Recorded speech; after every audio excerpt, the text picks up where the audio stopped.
Hello, beautiful souls. Welcome to the Life Doula Podcast, where we delve into the journeys, challenges, and triumphs faced by those navigating the complex world of cancer. I'm your host, Charity, and today we're exploring a crucial aspect of the cancer experience: self-advocacy. In an era where healthcare systems can be overwhelming, asserting oneself becomes paramount. Our episode today, Your Health, Your Voice, the Power of Self-Advocacy in Cancer, highlights the importance of taking an active role in your healthcare decisions, understanding your rights and using your voice to ensure that you receive the care you deserve. Whether you're a patient, caregiver, love giver, or supporter, this episode is packed with insights to empower you.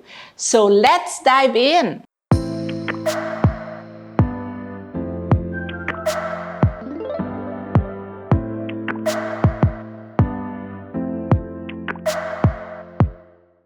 Let's understand self-advocacy. Self-advocacy is speaking up for yourself, making informed decisions about your health, and ensuring your needs and preferences are heard and respected by your healthcare team. It involves not only understanding your diagnosis, but also exploring treatment options and their potential side effects and how it will impact your quality of life. Now let's talk about why the self-advocacy matters. I want to talk about personal empowerment. By advocating for themselves, patients often feel greater sense of control and confidence over their treatment journey. Yes, control seemingly is one of the things that patient wants to have in this journey. Improved communication enhances dialogue between patients and healthcare professionals, leading to a more personalized and effective care plans. Better outcomes. Research shows that patients who actively engage in their care tend to have better health outcomes and higher satisfaction with their overall treatment. This is really why it's very important that we advocate for ourselves. So what are the practical steps for effective self-advocacy? Self-advocacy in your health journey means actively participating in decisions about your care and making your voice heard. Here are some key aspects you may want to consider. Number 1, stay informed. Understand your diagnosis, treatment options, and the potential side effects. This knowledge empowers you to ask insightful questions and make informed decisions. While I'm advocating for this, I also want you guys to remember, you are entitled to get second opinion, research about your diagnosis, but please try to make sure that the resources and the source of information is really accurate. I would advise you guys to ask doctors and other health practitioners and not rely solely on your favorite surfing browser because they are not doctors. Number 2, organize your records. You cannot rely on your doctors to remember everything. So it's vital to have all your records and necessary information organized.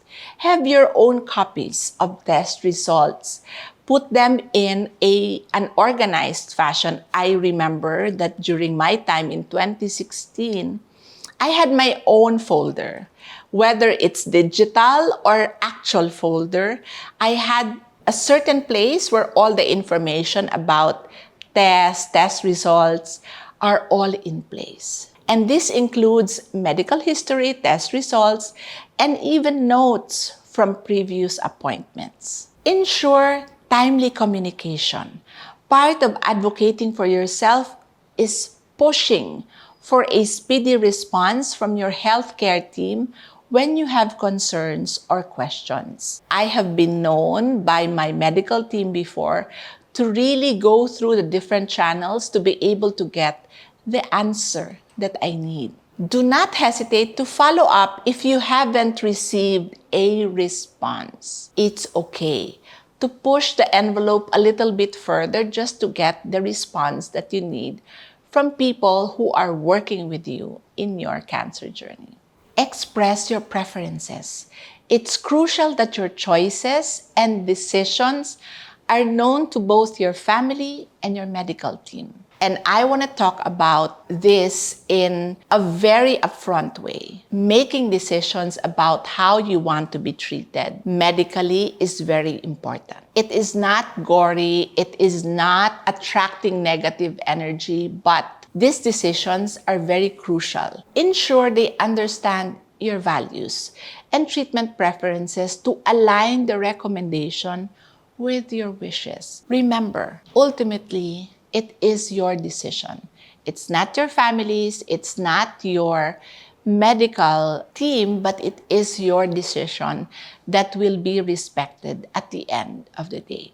Build a support system. Seek out family, friends, or support groups who can accompany you to appointments or provide emotional support. Advocacy is easier when you have a team or a community behind you. Ask questions.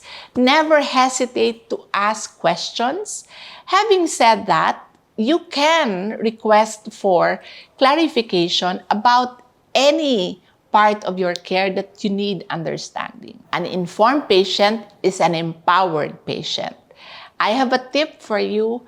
Have notes. Have a small notebook about all your questions, because when you remember and you want to ask them again, you can go back to this notebook so you know that there has been an answer provided for your question. Set clear goals. Know what you want from your treatment, whether it's symptom management, participation in clinical trials, or lifestyle modification. By taking these steps, you ensure that your healthcare journey is not just happening to you, but with you at the helm.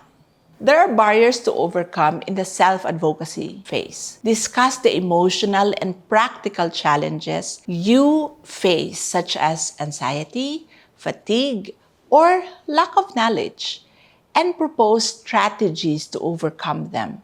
Again, this is all part of self-advocacy. Highlight the importance of finding a supportive healthcare team that listens and respects your inputs.